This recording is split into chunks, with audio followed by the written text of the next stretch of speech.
สบายดีวันนี้ครับมาห้องเช็คหักครึ่งทาง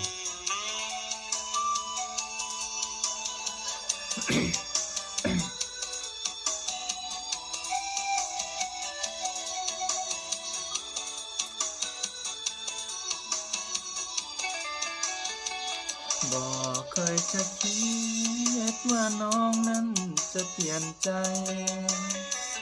แม้นแกแสนไกลอายยังส่งใจไปหาสม่ำเสมอจุดหมายส่งข่าวฝากมาทุกสัปดาห์ยังโทรศัพท์ถึงกันบอกเคยจะคิดว่าน้องจะง่ายอย่างนี้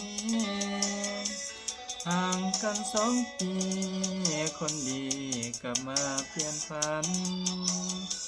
หลอกให้หลงคอยใจลอยมาด่วนลืมกันเงินนั้นสำคัญถ้าไม่หาก็ต้องสลายจดหมายฉบับสุดท้ายส่งมาอ่านด้วยน้ำตาเป็นบัตรเชิญวิวาแก้วใจ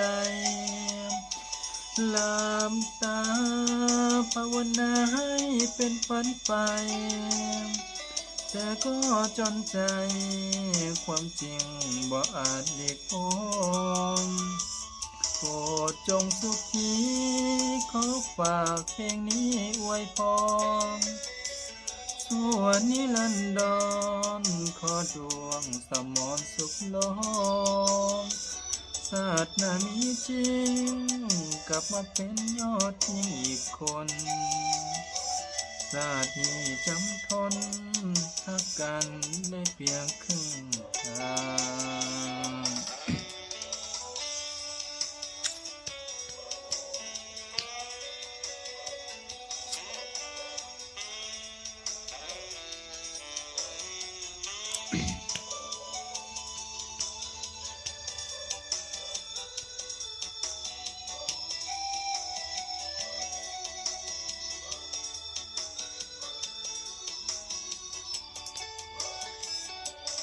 จดหมา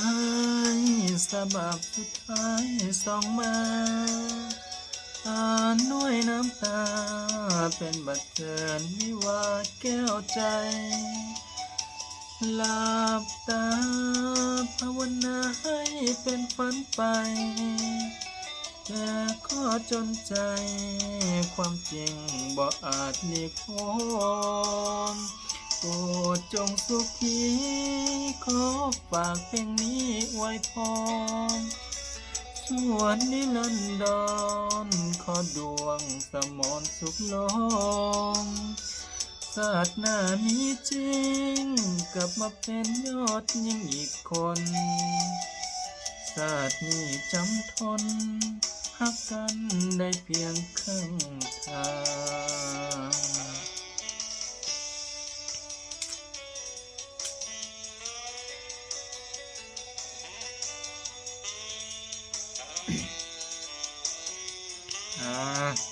จบเพลงหักครึ่งทาง